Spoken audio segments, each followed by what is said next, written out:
E mais uma vez a gente começa na pegada da sustentabilidade junto com a Uninter, a maior instituição EAD do Brasil.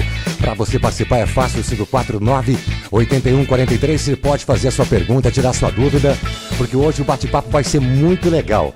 A gente vai conversar aqui com a Elaine Taines, não posso errar esse nome, tá? Com o professor Rafael James e também com o professor Jaimir Zaminski. Eu vou descobrir, até o final do programa eu descubro. Como é que é? Zamark.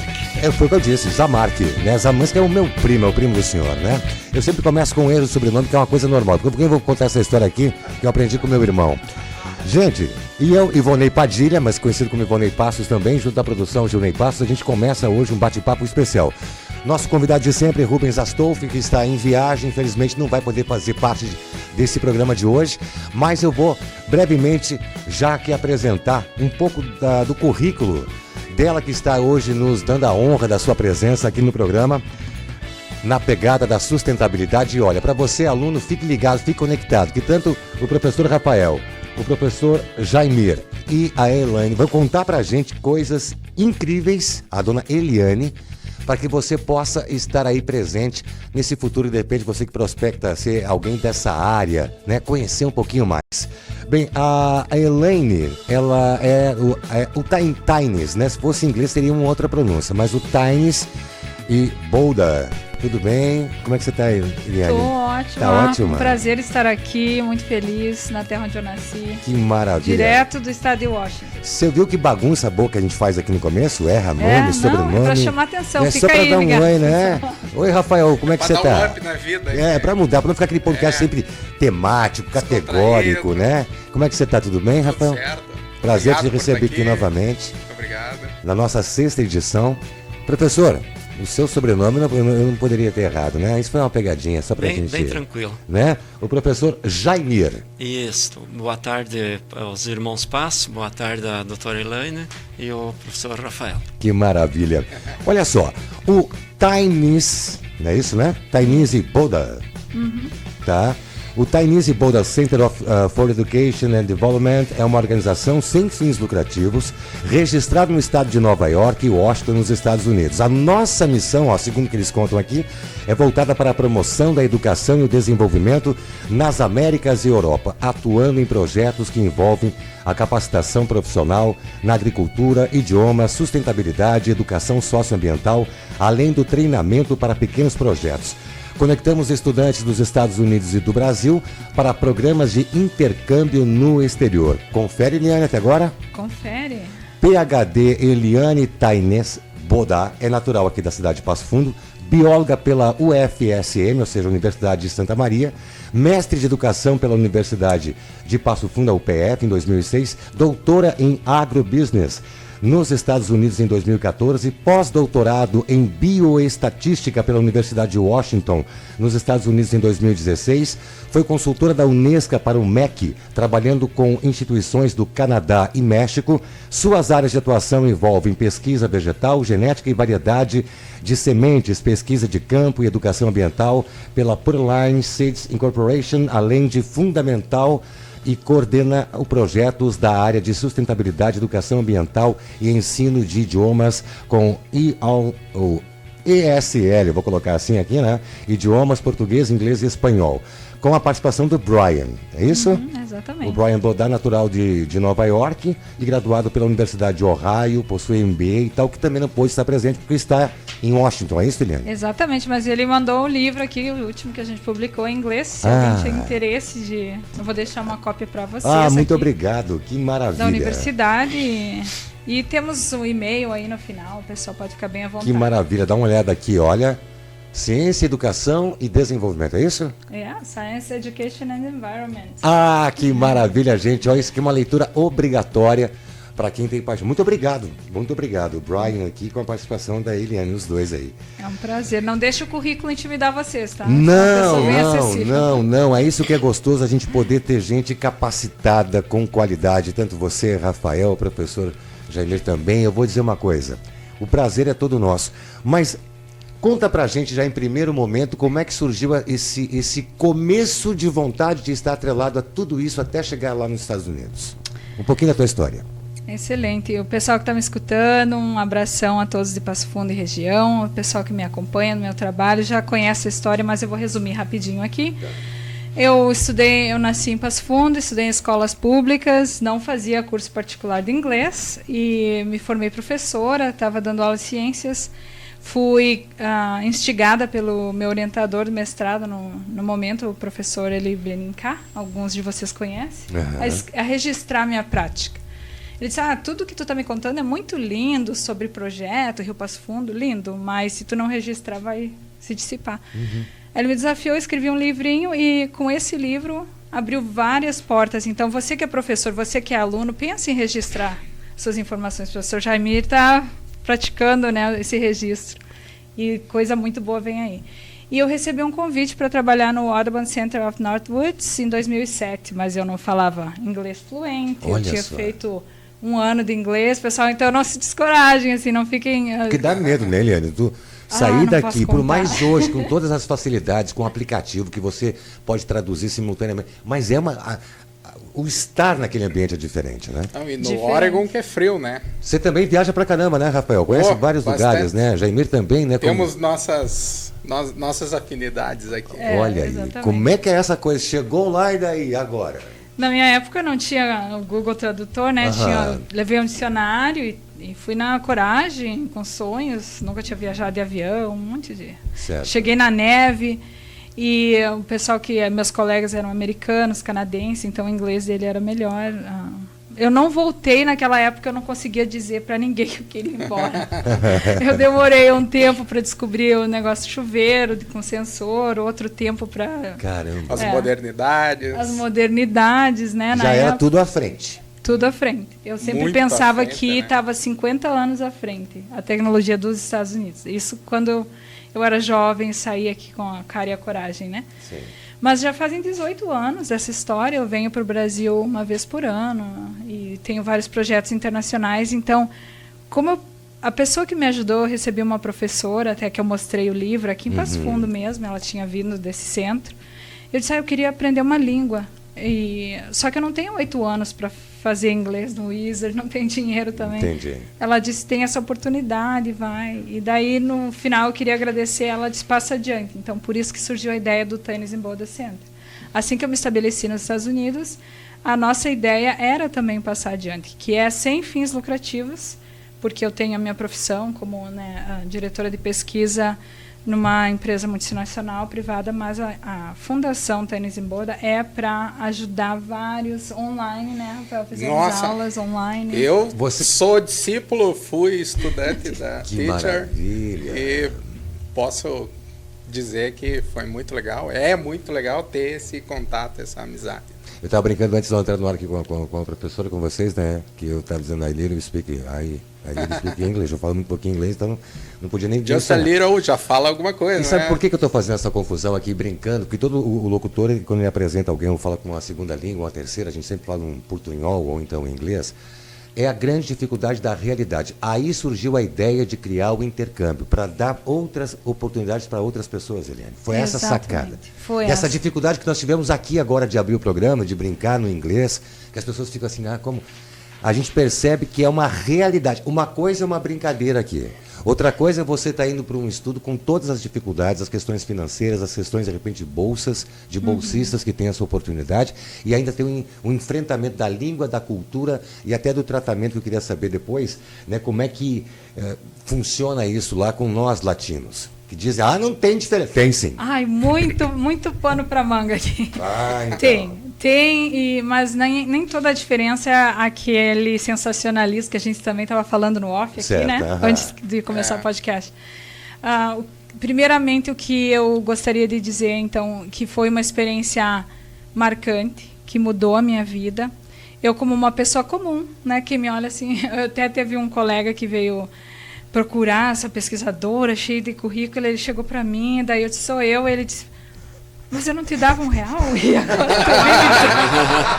Eu disse, que bom que tu não me dava um Imaginava real. Eu uma gosto de pessoa surpreender. 3 metros de altura, com 10 livros embaixo do braço. Não, e assim, escola pública, e realmente a professora Daniela Mendonça foi a que abriu as portas para mim, esse tempo todo atrás, né, me encorajando, vamos e vamos.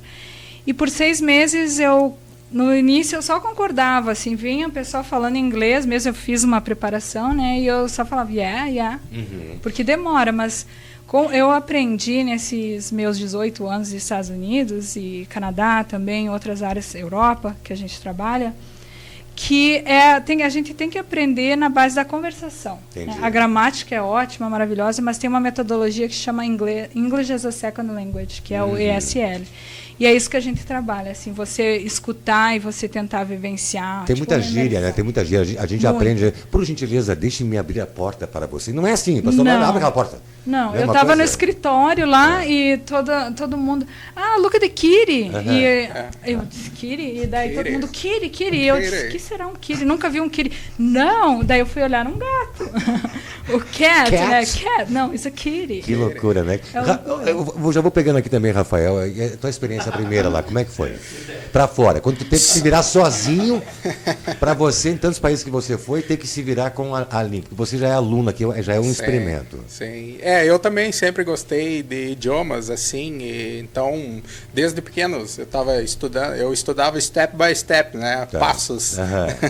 Então, mais ou menos ouvindo o inglês, eu já me adaptei e já tinha dentro de mim algo que chamava atenção para este idioma, né? Então, outros idiomas foi fácil aprender. Então, eu já tive contato com os italianos, com espanhóis, lógico, América do Sul, ao qual eu sou mochileiro, né? Olha só que bacana. Então, mochileiro das galáxias. Que maravilha! Então, eu já cruzei essa América do Sul de ponta a ponta, assim, aprendendo espanhol, aprendendo o inglês, aprendendo tudo que pode vir a agregar, né? E o inglês, praticamente o inglês americano ou britânico, é fácil aprender, né? Sim, sim. Jaime, imagina você que briga às vezes com as pessoas para te entender há 30 e poucos anos o português, para dizer sustentabilidade é isso, bio é isso. Daí é bem complicado, né? Não é verdade? Mas tu também tem várias experiências. Sim, eu estava prestando atenção ali quando ela iniciou, fica essa mensagem para o jovem, principalmente os estudantes. Todas as escolas, município, estado, particular, ele tem que buscar isso. Hoje eu tenho 63 anos, eu ainda estou buscando. Eu sou muito da pesquisa, gosto disso, da parte do agrícola, agropecuário, no qual eu tenho a minha formação. Claro. Mesmo hoje na saúde também eu vou buscar. Eu não fico naquela assim, não é comigo. Não, eu vou em busca sempre. E é isso que é o desenvolvimento que precisa. Tu se tornou uma referência, tu se tornou uma referência por esse motivo. Isso, mesmo na sustentabilidade, tudo anda junto, entende? Então, naveguei bastante também, tive várias experiências, então é nesse sentido que seja, acredite, não desista. A gente está falando para alunos aqui de universitários, você de repente está aí pensando, vou largar esse curso, vou mudar de curso. Né? É sempre assim. Não. Vamos para a briga então. Quais são as oportunidades que esse centro oferecia na prática, então, para quem quer ir para lá? Como é que funciona ali? Então, esse nosso centro, a gente conseguiu estabelecer em 2011 e a gente recebeu vários estagiários. A gente gosta de estágio profissional porque acomoda como o horário da pessoa. Por exemplo, eu vou estar de férias por um mês, eu quero conhecer Nova York, mas eu queria melhorar meu currículo, né? Ou eu quero aprender certas coisas com você, eu tenho 6 meses. Então, a gente trabalha desde o intercâmbio linguístico, mas também se é direcionamento profissional. Só que hoje em dia a gente está num patamar que a gente planeja 1 ano antes para acomodar toda a demanda. Assim, essa educação brasileira, ela tem essa formação que vocês, de uma forma ou outra, estão elogiando, né? A persistência, a existência, a escola pública. Diferença que se percebe lá com a educação americana. Prós e contras. Eu adorei que você fez essa pergunta, porque eu saí de uma área que eu dava aula aqui e o meu primeiro trabalho foi dar aula Outdoor Education, né? Aqui era educação ambiental por projeto e lá era educação ao ar livre. Tá. Lá, se acontece alguma coisa, um professor assediou em 1980, tem que dar aula em dupla. Então, desde o pré até a universidade a gente dá aula em dupla. Tem o professor e o professor assistente, desde o início. Então, um professor geralmente não fica sozinho com os alunos. Entendi. Outra coisa é time is money, tempo é dinheiro, né? Vamos. Mas o que acontece é que eu acredito que mata a criatividade do aluno, a afetividade. E esse bloqueio ele vai crescendo e volta e meia você vê assassinato em massa, que acontece muito lá, porque um não aguenta a pressão de que tem que ser perfeito e 100% e tempo é dinheiro e uma hora explode, né? Por exemplo, eu tentava fazer aqui no Brasil, eu chegava na aula, o professor Jaimir sabe, né? Um projeto de educação ambiental livre, tema livre. Abre lá, vai fazer poema, música. E eu tentei fazer isso lá e os alunos ficaram todos sentados. Uma caixinha. Esperando o comando específico, né? Entendi. Mecanizado, robotizado. Eles não conseguem extrapolar, né? E a gente está falando aqui, essa podcast está passando na Europa, Estados Unidos, e várias outras pessoas podem atestar isso também. A afetividade do Brasil. Eu cheguei lá também. Ai, tudo bom, querido? Não. Aí fui chamada várias vezes pelo diretor do centro. Disse, sei que vocês são latina, né? Mas aqui tem uma bolha da largura do meu braço. Exatamente. Então, ninguém fura essa bolha do espaço pessoal. Que loucura, né? E a questão de ser latina, que você perguntou antes, no início a gente tem orgulho de ser brasileiro, né? E eu não queria me identificar com grupo, né? Mas o pessoal, por eu não ser americana, essa pessoa de 3 metros o pessoal vinha falando espanhol comigo. Hoje em dia, o meu grupo de trabalho na multinacional, a maioria é latino. Eu adoro trabalhar com essa cultura latina. Que maravilha. Eu tenho a liderança de um grupo também americano, mas eu sinto essa conexão com a cultura, essa amorosidade, afetividade. Que gera produtividade. Produtividade, alegria. E dentro dessas diferenças também da educação, dentro da agricultura e da sustentabilidade. Quais são as diferenças Brasil e Estados Unidos? Eu vejo que aí também, né? Eu estou dizendo que os Estados Unidos, quando eu iniciei, estava 50 anos à frente, e isso sim, mas também não é numa maneira positiva. Aonde eu passo é monocultura.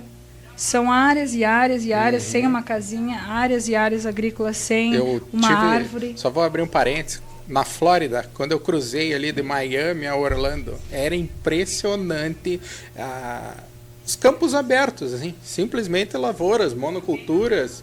Não existia áreas verdes, não tinha sustentabilidade, não tinha nada. O que eles fizeram muito bem, Rafael, foi mitigar. Então, a gente tem parques nacionais, isso, aonde é tudo concentrado. Então, se eu quero natureza, eu vou me direcionar a um parque e lá eu tenho a natureza. Então, cada cidade ou cada região tem o seu parque. Mas todas as árvores que eu vou encontrar é ali, porque se eu tenho uma propriedade, eu sei que aqui em Passo Fundo não posso estar derrubando a árvore centenária, né? Tem que tirar licença. Lá não, é minha, eu faço, posso queimar, posso fazer buraco. Jaimir não queria estar por lá então, Jaimir. Não, pegando um gancho da doutora e do Rafael, para nós no Brasil, eu lembro que se nós falar em sustentabilidade, de agro, a palavra é produtividade, que nem você mencionou antes. Ela iniciou ali nos anos 80 para nós, graças ao plantio direto que começou. E não é aquele bicho que falam. O nosso povo brasileiro do agro, ele não é extensivo em extensão que chama, mas ele reaproveita. Eu lembro que quando eu trabalhava no departamento técnico, que eu dava assistência, a produção que se falava era 48 sacos de milho por hectare. Aí em 10 anos nós chegamos a 160, 180. Então quer dizer que a mesma área fazia 4 vezes a mais. E é assim o nosso país. Hoje nós temos tecnologia que é aberta no mundo. E eu lembro também que a gente passou, na época, ali nos anos 60, que era aquela guerra fria da União Soviética e tal. Depois passou a globalização no próximo do ano 90 ali para 2000, e daí que deu que todo mundo se conecta com o mundo. E o que eu percebo hoje, parece que cada país quer se isolar um pouquinho. Parece que está voltando o tempo antigo, vamos falar assim.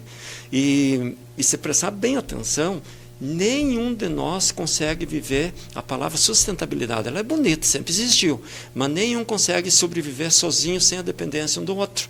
Se nós não tiver a luz hoje, não precisa nem celular, ninguém sobrevive. Então, o que o Brasil precisa na produtividade hoje, ainda assim nós estamos atrasados 20 anos de outros países, algum país desenvolvido forte, que nem os Estados Unidos e tal. O que nós precisamos, assim, entrar na área da pesquisa. O nosso jovem, estudar, pesquisar, nada de esperar de governo, porque não tem verba. Vai e pesquisa, começa a observar. Deixa eu colocar uma pergunta para você. Começa a olhar para o chão, começa a olhar para cima, para os lados. Entende? Não precisa só esperar. Então, basicamente, como é que vou fazer a pergunta para os três, quero a resposta dos três. Como é que a agricultura sustentável ela pode ajudar para o futuro das comunidades? Ela pode ajudar assim, ó. Eu ia falar antes um pouquinho. Na minha época, eu pagava para estudar, tinha que pagar. Certo. Hoje tem que pagar um aluno para estudar, o que é isso? Não pode ser assim no Brasil. Tem que deixar, que nem ela estava comentando, uma experiência nos Estados Unidos, essa bolha nós também temos.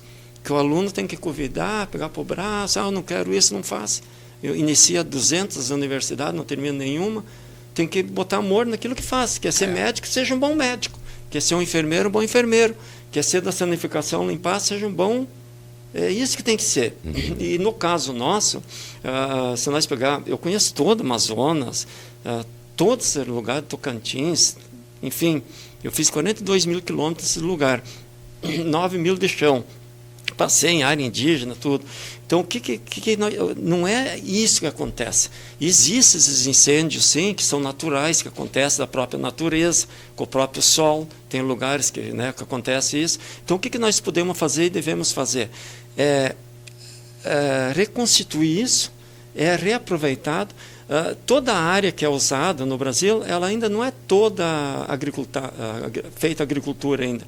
Você não dobra a produtividade sem desmatar. Isso é um mito que criaram por causa de política. Sim. Tem que parar com isso. Entende? O nosso Brasil já era para ser desenvolvido, ser um país, não digo do primeiro mundo, mas pelo menos do quarto mundo. Fica sempre naquela mesquinha e nós não desenvolvemos. A minha preocupação não é comigo, é com quem ainda não nasceu, com as crianças, com os jovens. Um dia eles vão chegar, o que esses pessoal aí passou e não fez nada? Qual é o legado que deixaram? Por isso que eu estou lançando esse livro. É mais ou menos em cima desse sistema. Para deixar claro e registrar. Isso. E a professora Eliane tem mais propriedade para dizer, né? Que ela nasceu e cresceu aqui e desenvolveu o seu trabalho científico nos Estados Unidos, né? Então, como ela disse, lá está 50 anos na frente. Tem 50 anos na frente. E ela aqui é uma prova viva que ela pode, dando esse depoimento dela, trazer bastante ideias para nós, né? Eliane, e agora? E agora? Você que está lá vivendo num universo de 50 anos no futuro, percebendo que terras são mal utilizadas e mal aproveitadas e nós temos todo esse potencial. Continente. Como é que é isso? É uma pergunta profunda, né? Complexa, mas eu vou tentar de uma maneira simplista aqui. Lembrando, pessoal que está chegando agora, que eu estou dizendo 50 anos, mas não necessariamente é tudo bom, né? Tem essa questão da perda de áreas verdes, prós e contras, né? Tem os prós e contras. E essa é uma percepção pessoal desde que eu cheguei lá. A agricultura sustentável, na maneira que os Estados Unidos entendem, é aplicar mais tecnologia para remediar os problemas. Por exemplo, para diminuir a pegada do carbono, para mais filtro atmosférico, ou plantar, por exemplo, aqui, mesmo que eles... agrícolas. Exatamente. Reaproveita o resíduo sólido lá, né?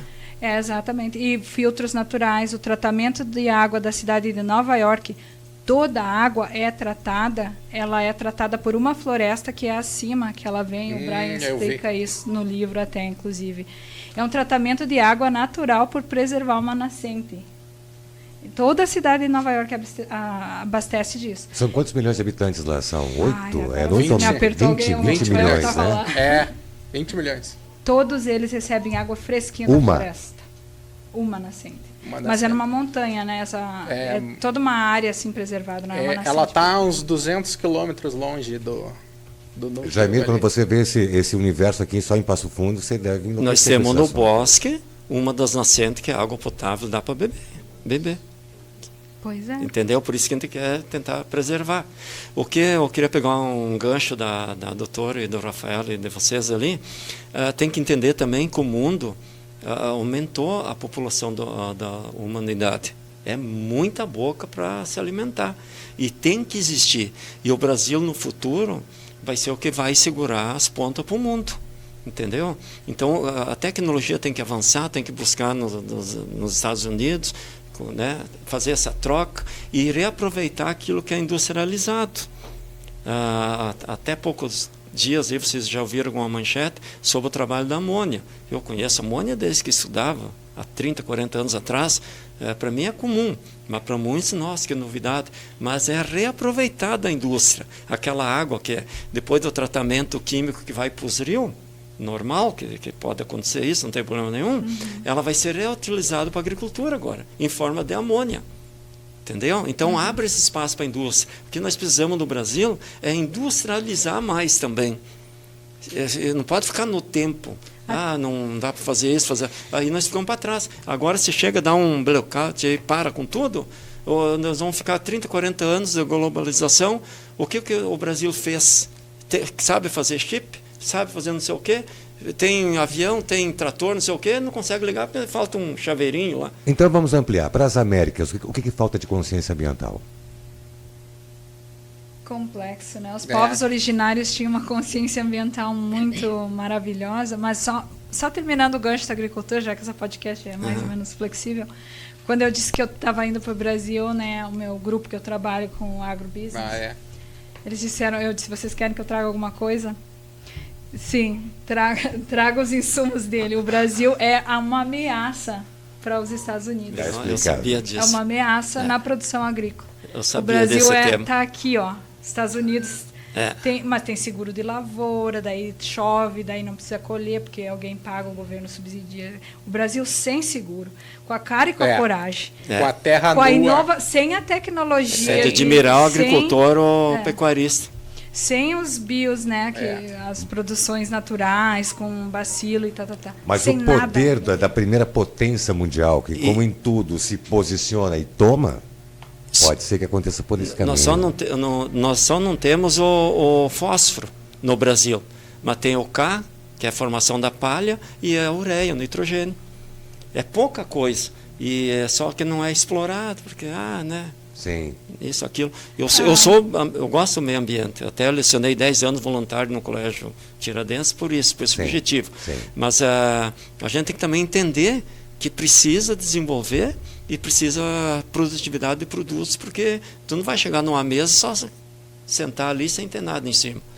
Mas então, como é que pequenos projetos para a gente ir para a prática? A gente tem sempre um pré-roteiro aqui, né? Mas o gostoso é isso que eu gosto aqui na pegada da sustentabilidade, que é tanto com a participação de Rubens, que a gente pode ter essa flexibilidade, como tu bem falou, que é importante. Mas as pequenas empresas hoje, então, que estão aqui vivenciando todas essas situações, como é que elas podem participar ou criar algumas situações que você viu lá? Criar coragem e iniciar. Coragem de iniciar. Eu acho que o Brasil é muito criativo, é muito afetivo, criativo. E se você avaliar por startup, se você avaliar por a área médica, odontológica, a gente faz muito com muito pouco. Então, o Brasil, ele sempre está de parabéns. E mesmo assim, com todos os nossos percalços, a gente consegue ameaçar a potência americana na área da produtividade, né? Então, mas para quem está escutando agora, como que a gente vai trabalhar essa pegada de uma maneira mais sustentável? É tentar pôr mais árvores, o Rafael pode falar também das ações da Semear. As ações da Semear poderiam ser exemplos disso. Sim, praticamente, que nem nós estivemos ali na região do bosque, né? Então ali é uma área verde, uma área bonita, uma área natural própria, diversas árvores, enfim, temos que aliar o progresso com o desenvolvimento, né? E o Jaimir, que mora lá, ele pode aprofundar mais o que tem lá dentro, né? Nós estivemos agora há pouco apresentando para ela aonde vai ser a menção onde vai ser a menção do parque. Tem a Capela de Pedra que nós construímos há 10 anos atrás, ali também eu fui o presidente da época. E ela se surpreendeu, passou uns 30, 40 coati na nossa frente. Caramba. A gente fez fotos, né? Lindo. Daí a gente já ganhou mais umas pessoas lá, os vizinhos, vem aqui conversar com nós e tal, você que é da Associação Semear, o grupo e tal. Aí nós estamos com a professora que é daqui, a doutora Ada, e a de Passo Fundo está nos Estados Unidos, a esposa dela é de lá e tal. Sim. Pediu para levar, para apresentar lá e tal. Então, é assim que são as iniciativas. São pequenos fragmentos, né? Para deixar o legado. E eu soube também há poucos dias aí que está dentro da legislação, que agora estão fazendo o loteamento, o encerramento, e tem que deixar, assim, aquela parte de preservação natural. Pequenas ações que dão resultados, né? Com certeza. Aqui a gente está vendo na prática os exemplos das coisas que vão acontecendo. As pessoas acham que tem que fazer grandes ações e não é que as grandes empresas que vão resolver. Não. Rafael, você esteve na Patagônia, você sabe como é que funciona. Teu nome vai para Marte, que é o meu brinco. As coisas não adiantam, são pequenos fragmentos, então tijolinhos por tijolinhos que eles vão se somar. É por aí? Até assim, praticamente ali, tem uma história na Patagônia, tem uma marca de roupa, a North Face, que os proprietários na década de 70 compraram acres de terras da Patagônia propriamente para preservar. Eles travaram uma guerra com os governos que queriam praticamente dizimar a Patagônia. Então, não sei te dizer assim quantos acres de terras que eles compraram e doaram para a Unesco. Então, a Unesco praticamente determinou que a Patagônia é uma reserva da biosfera, né? Então, ela é um ambiente ali que para todo mundo, para o mundo inteiro zelar, né? Sim. Eu queria complementar, Sim. Falando em Patagônia, quando nós navegamos na região do Jacuí, eu lembro que até está estampado lá em capa de jornais, há 12 anos atrás eu tinha orientado eles que deixasse os animais sempre soltos, que um dia ia acontecer a tragédia que aconteceu. Era visível as enchentes. Era visível que ia acontecer, porque era muito de gente e naquelas encostas e tal. E olha o que aconteceu. E o pessoal está retornando. É perigoso. Aí também tem um contexto. Nós estamos falando aqui, gente, de vários contextos com uma complexidade muito grande. E estamos tentando fragmentar isso para que vocês tenham um entendimento. Mas o principal objetivo aqui do programa, do podcast, na pegada da sustentabilidade, é trazer esses reflexos. É você começar a repensar atitudes. Você empresário, você agricultor, você morador e principalmente os passos, Eliane, lá do nosso querido Center for Educational Development, ou seja, o Centro de Educação e Desenvolvimento. 2025 foi isso aqui, o lançamento do livro. E para o futuro?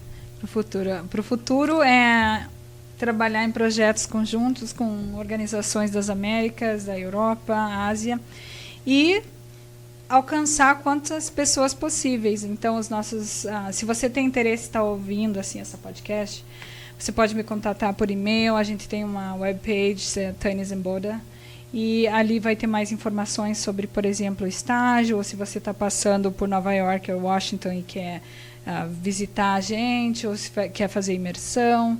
Às vezes a gente faz placement, que é colocar você, por exemplo, até ao par, aquele programa para aprender inglês com crianças. Mas no momento, então, é como uma lista de espera no momento, né?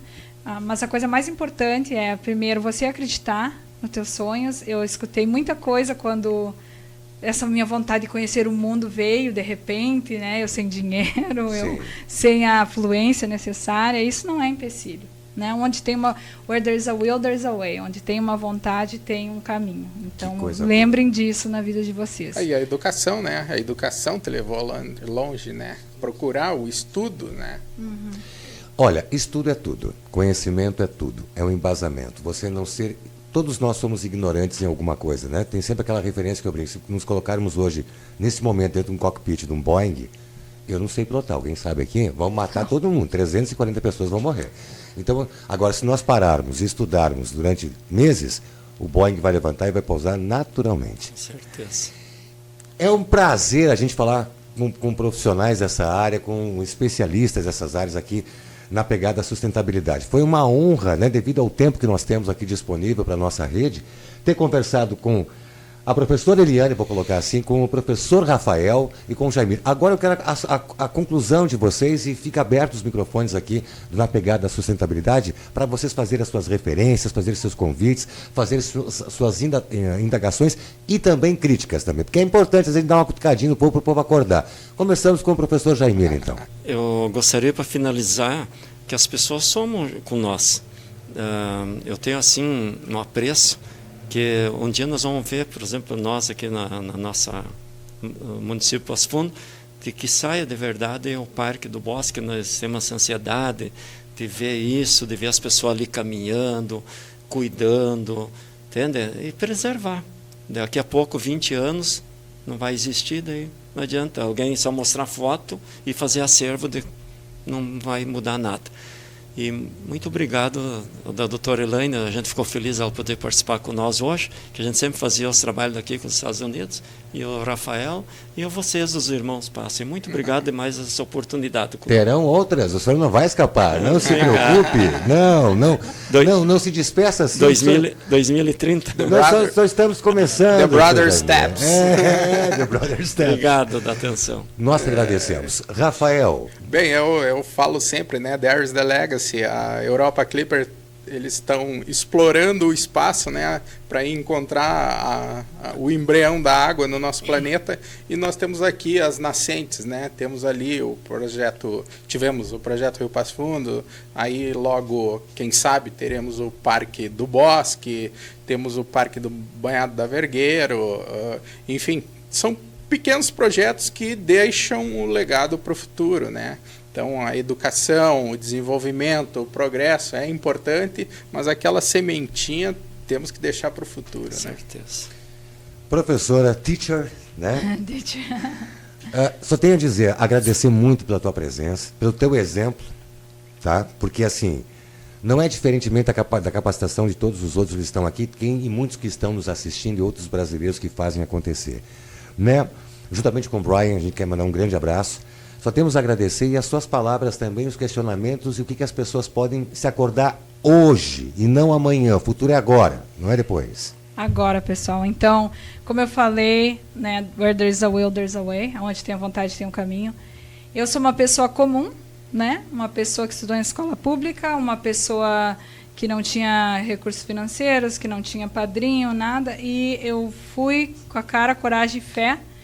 E não desisti, e hoje estou bem, pessoal. Podem me procurar, eu estou aqui para passar adiante todo esse conhecimento, essas oportunidades. A gente tem um clube de inglês, que a gente chama clube, é online, né? ESL Club. E a gente se reúne e vê situações e conversa para praticar. Então, mesmo que você não tenha oportunidade de ir me visitar, ou, né, se você quiser fazer parte do nosso grupo, será um prazer receber vocês. Na questão da sustentabilidade, eu ia contar a historinha da borboleta, mas eu sei que a gente está com tempo limitado. Conta. Então, tinha um ambientalista na floresta, essa história não é minha, e ele viu uma linda borboleta, e ele seguiu essa borboleta, ela sentou num tronco, e dali alguns dias ele perguntou: o que fazes aí, borboleta? E ela levantou voo, ele olhou uns pontinhos ali. Ficou acompanhando chuva, sol, e os pontinhos, os ovinhos abriram, saíram as larvinhas, começaram a comer destruir todo o ambiente, destruir. E ele ficava pensando, né, o que aconteceu com a borboleta. E, de repente, essas larvinhas caíram em profunda reflexão, pararam de destruir o ambiente que elas viviam e refletiram num casulo. Dali alguns dias, elas romperam o casulo e dali saíram milhares de lindas borboletas. E ele disse: ei, borboleta, o que fazes aí? E ela disse: durante grande parte da minha vida eu passei destruindo o ambiente no qual eu vivi, então daqui em diante eu só quero sugar os néctares dos deuses e plantar a vida. Beijão, pessoal. Um abraço. Kisses, hugs. Muito obrigado.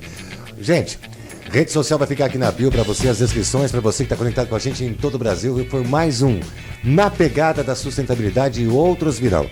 De repente, daqui a pouquinho, direto lá de Nova York, tem a gente falar, Washington, enfim, pra gente se conectar direto lá e mostrar isso é legal. Lives, vídeos. Manda pra gente. Mundo sem fronteiras, Vamos ficar aguardando.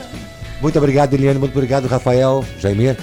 Nos encontramos. E abraço a Rubens Astolfi. Fez falta hoje, Rubens. No próximo você vai estar junto com a gente, quando nós reunir pessoas tão bacanas assim para falar sobre o que é um assunto que muitos desconhecem, mas precisam entender e compreender. Até a próxima!